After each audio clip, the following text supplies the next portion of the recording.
मेरा अनुरोध, इस इंडस्ट्री को समझना ही होगा।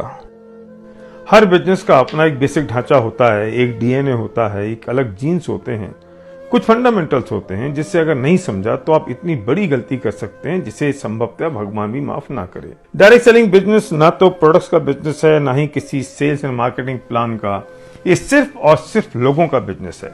हाँ, निश्चित तौर पर प्रोडक्ट्स की क्वालिटी, प्राइसिंग, यूनिकनेस और सिलेक्शन का एप्रोप्रिएट होना, बैलेंसिंग होना, देश, जनता और जनसंख्या की स्पेंडिंग पावर के अनुरूप होना ही चाहिए, जिससे लोग एक अच्छी आमदनी कर सकें और अपने अधूरे सपनों को पूरा कर सकें। स्पष्ट है कि लोग ही धुरी हैं, केंद्र में लोग ही हैं, सेंटर पॉइंट लोग ही हैं, निर्भरता लोगों पर ही है। सब बातों से ऊपर हैं लोग, और लोग ही असली प्रोडक्ट्स हैं इस यूनिक बिजनेस के। आप पूरी दुनिया में छान लीजिए, बिना किसी कंडीशन के एक आम आदमी की कीमत जितनी इस बिजनेस ने की है उतनी कहीं और नहीं हुई है। एक ऑर्डिनरी व्यक्ति एक्स्ट्रा ऑर्डिनरी यही बन सकता है। किसी भी इंसान के लिए उसके सपने ही जीवन दान होता है। वे सिर्फ अपने सपनों के लिए काम करते हैं। सपनों में से ही रोमांच पैदा होता है। उनके सपने ही उनके लिए ड्राइविंग फोर्स हैं, और इसी ड्राइविंग फोर्स से इस बिजनेस के प्रोडक्ट्स मूव होते हैं, किसी और कारण से नहीं। इस बात का ज्ञान बहुत अच्छी तरह से होना ही चाहिए। इससे स्पष्ट हो जाता है कि आपका फोकस कहां होना चाहिए। दिल में सपने लिए हमारे लोग बहुत मासूम होते हैं। कुछ कर गुजरने की तमन्ना दिल में लिए एक आकाश समान आशा लिए खड़े रहते हैं।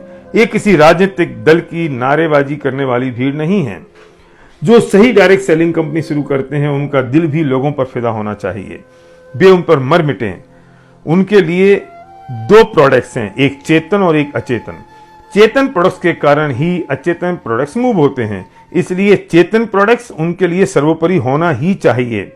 यानी कि लोग, उनके लिए ईगो, स्वार्थ, बेईमानी, अपारदर्शिता का ना तो कोई स्थान है, ना ही इंटेंशन के अपवित्र होने की कोई गुंजाइश।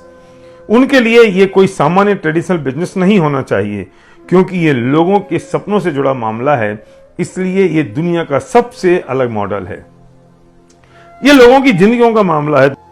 वास्तव में तो आप लोगों की जिंदगियों के साथ खेल खेल रहे हैं। ये खेल बहुत आकर्षक है, श्रेष्ठ है, मंदिर जैसा पवित्र है, गंगा जल जैसा शुद्ध है, संतों के समागम जैसा है, किसी भी नेक काम से उत्कृष्ट है, नोबल पुरस्कार योग्य है।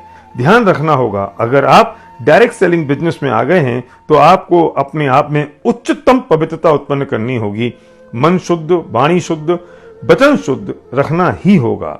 इस इंडस्ट्री का तो ये दुर्भाग्य ही है, जो करते तो सिर्फ मनी सर्कुलेशन है, फाइनेंशियल स्कीम्स हैं, और उन्हें डायरेक्ट सेलिंग का चमकीला चोगा पहना देते हैं, जिसकी चमक देखकर भोले भाले और लोभी लोग फंस जाते हैं।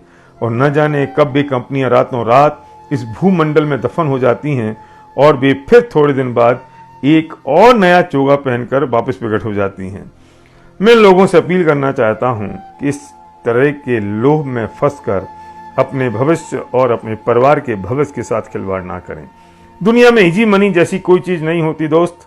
ध्यान रखना, हर चमकीली चीज सोना नहीं होती। इनकम लीगली, इथिकली और मॉरली सही होना चाहिए, और कभी भी कोई शॉर्टकट कानूनी रूप से सही हो ही नहीं सकता। अगर बैंक 3%, 3.5% इंटरेस्ट देता है और म्यूचुअल फंड 10-12% की बात करते हैं, अगर हम वॉरेन बफेट की बात करें तो वे कहते हैं मैंने अपनी पूरी जिंदगी में 18 से 20% की इनकम इन्वेस्टमेंट से ली है, और कोई और आपके पास आता है और ये इन्वेस्टमेंट की बात करता है और कहता है महीने के 10% मिलेंगे, कोई कहता है कि महीने के 5% मिलेंगे, कोई कहता है रोज के 2% मिलेंगे, तो समझ लो क्या वो सही हो सकता है। और हम अपनी गाड़ी खून पसीने की कमाई, अपनी इज्जत, अपना सम्मान दांव पे लगा देते हैं, जिसका हश्र बुराई होता है। भारी मन से कह रहा हूं, बेहतर है आप इस पवित्र बिजनेस से दूर चले जाएं, अगर आप इसके लिए तैयार नहीं हैं तो। अगर आप स्वार्थी हैं, अपने स्वार्थ के लिए लोगों को बरगलाते हैं, अगर आपकी भावनाएं दुष्ट प्रकृति की हैं, अगर आप सच्चे हैं और आप 10 कदम देखने में भी असमर्थ हैं, तो आपको अपने साथ एक भी इंसान को साथ रखने का अधिकार नहीं है। आपकी दृष्टि में एक सामान्य टॉर्च जितना भी दूर देखने की ताकत नहीं है। जब आपको पता नहीं है कि इस तूफानी सागर में आप कहां और कैसे पहुंचेंगे, और आप जल्दी ये पूरा कुनवा लेकर तो किनारे पर पहुंचना तो तुक्के की बात होगी, पर डूबना तो निश्चित है। भीड़ के आगे खड़े हो जाने से आप एक लीडर नहीं बन जाते। अगर आप एक भी व्यक्ति को अपने साथ ले आए हैं तो आपको बड़ी जिम्मेदारी महसूस करनी होगी, गंभीर जिम्मेदार बनना होगा। और अगर ये जिम्मेदारी आप महसूस नहीं करते हैं और ये बोझ आप उठाने में असमर्थ हैं, तो बेहतर है आप इस नेक काम से दूर चले जाएं। अब आप मुझसे जिम्मेदारी उठाने का मतलब और उसे निभाने की परिभाषा मत पूछना। इसे समझने में इन नादान तथाकथित लीडर्स को भी अभी एक जन्म और लगेगा। जीवन के किसी भी निर्णय के पीछे एक लंबी सर्वहिताय निस्वार्थ सोच, ना बदलने वाले सिद्धांत, कठोर मूल्य और पर्वत से भी अडिग ईमानदारी होनी चाहिए।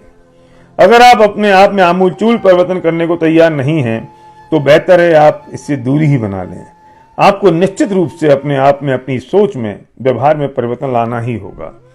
योग्यता आपको सफलता दिलाती है और चरित्र आपको सफल बनाए रखता है।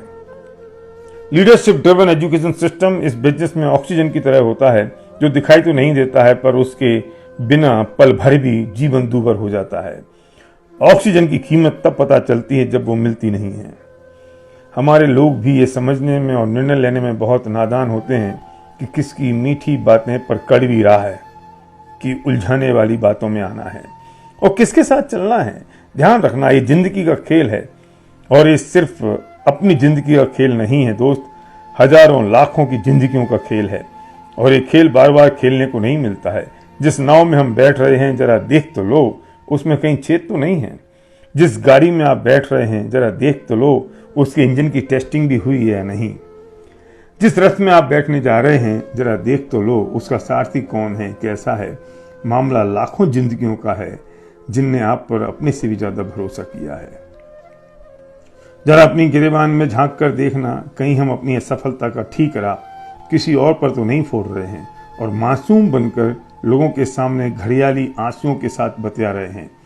निश्चित तौर पर इसमें कुछ मछलियां तो फंसी जाती हैं और घड़ियाल का पेट भर जाता है, पर भी नादान मछलियां अपनी जान से चली जाती हैं, फिर उन्हें पूछने वाला कोई नहीं बचता है। याद रखना दोस्त, कठिन चीजों को आसान और सरल बताकर निगल लेना दुनिया की पुरानी फितरत है।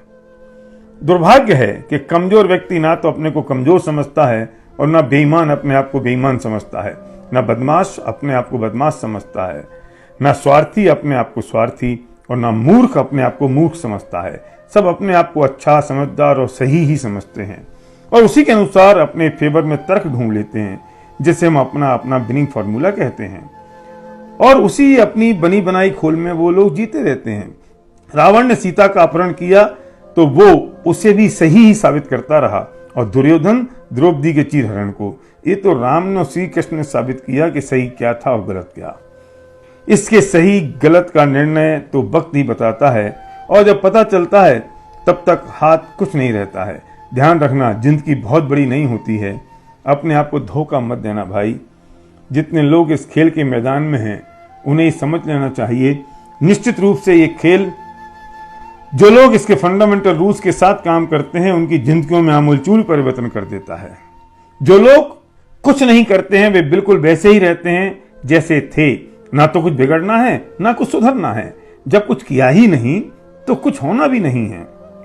जो लोग इसके फंडामेंटल रूल्स को जानबूझकर या अनजाने में नहीं समझते हैं या समझने का लोगों के सामने नाटक करते हैं, उन्हें खत्म होते हुए भी इन्हीं आंखों ने बड़ी करीबी से देखा है और फिर वे कहीं के नहीं रहते हैं। अपने आप से वादा करना होगा हम अपने और अपनों के सपनों के लिए पवित्र मन से समर्पित हैं। इस संबंध में मेरा आपसे अनुरोध है, कृपया मेरी इस बात की कोई समीक्षा ना करें और ना ही इसे अपने ऊपर आने वाला तीर समझें। और अगर आप ऐसा करते हैं तो इसका मतलब होगा कि कहीं घाव है तो टिंचर लगने से चिमना रहा है। अगर ऐसा होता है तो आपको इस लेख को और एक बार पढ़ना होगा, सुनना होगा और मलहम लगानी होगी। किसी शायर ने कहा है, मगन था मैं सब्जी में नुक्स निकालने में और कोई खुदा से सूखी रोटी का शुक्र मना रहा था।